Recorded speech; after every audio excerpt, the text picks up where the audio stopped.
Em 2023, a estimativa é que sejam confirmados quase 40 mil novos casos de câncer, isso só aqui em Santa Catarina. A Dani Secom vem com os dados e vai trazer outras informações também direto do CEPOM. Oi, Dani! Pois é, Polito. Hoje, que é o Dia Mundial de Combate ao Câncer de Boca e Pescoço, é uma data muito importante para falar sobre a doença como um todo também, para a gente alertar com relação a números de casos, com relação à prevenção que existe, de fato, e também aos tratamentos disponíveis e formas de monitorar a doença. Por isso a gente está aqui hoje no CEPOM. Antes de conversar com o doutor, que está aqui comigo para falar um pouquinho mais sobre o assunto, vamos repassar os dados aí de Santa Catarina, para entender a incidência, onde o câncer mais se manifesta, quais tipos são mais comuns aqui no estado, de acordo com dados do Instituto Nacional do Câncer, o INCA. Em Santa Catarina, a maior incidência de câncer, com 3.860 casos, é o câncer de mama feminina. Depois vem o câncer de próstata, com 1.700 casos. Depois de cólon e reto, com 2.470 casos. E aí vem traqueia, bronco e pulmão. E, por fim, câncer de estômago. Esses são os mais recorrentes tipos da doença aqui no estado.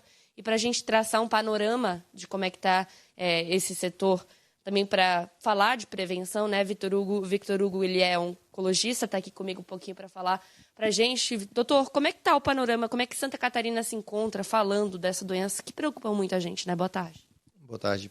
É um prazer estar com vocês aqui hoje. A gente, infelizmente, vem experimentando um aumento no número de casos nos últimos anos de câncer. Isso vem se manifestando em vários sítios tumorais diferentes.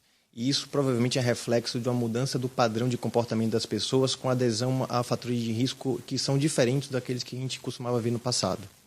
Você comentava anteriormente comigo a questão da obesidade, o tabagismo, o alcoolismo. São fatores que podem ser mudados para prevenir, Com certeza. Então, a gente tem um número crescente de casos, mais de 22 mil casos no ano passado de câncer, mais de quase 10 mil óbitos. Então, isso, obviamente, reflete o nosso perfil epidemiológico.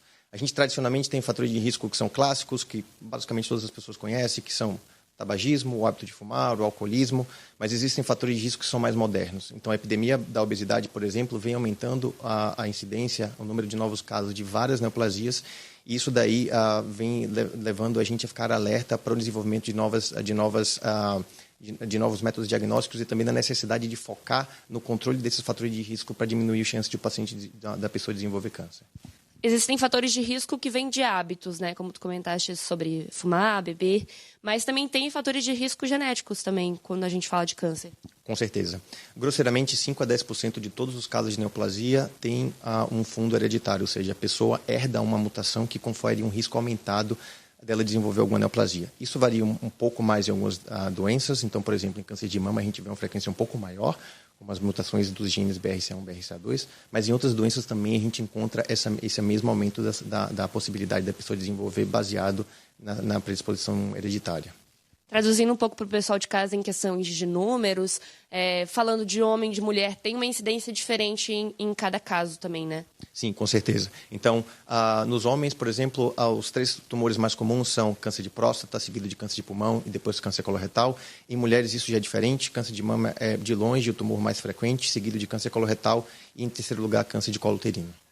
E aí os métodos de monitorar, já que não tem cura, tem tratamento, por enquanto, tem métodos de monitorar, de tratar e também de prevenir, aí como, por exemplo, estava falando comigo antes sobre vacinas também, Exatamente. Então, a gente tem 2 jeitos de evitar. Um é evitar fatores de risco e o outro é tentar utilizar fatores protetivos. Então, fatores protetivos, alimentação saudável, evitar sedentarismo, então prática regular de exercício físico é algo fundamental. E utilização de vacinas. No nosso calendário vacinal, 2 vacinas são importantes. A vacina para HPV, que a gente dá para meninas, em geral, até 16 anos, e a vacina para o vírus B de hepatite, também está associado à diminuição do risco de câncer de fígado.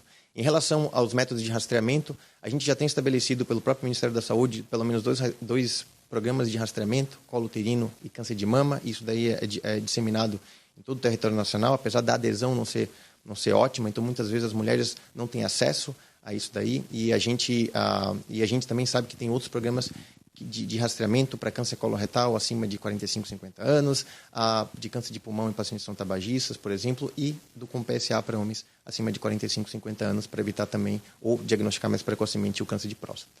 Obrigada, doutor, pelas explicações. Está aí um assunto importantíssimo. Sempre é bom relembrar, né? A gente fala muito durante todo o ano, mas sempre vamos continuar falando.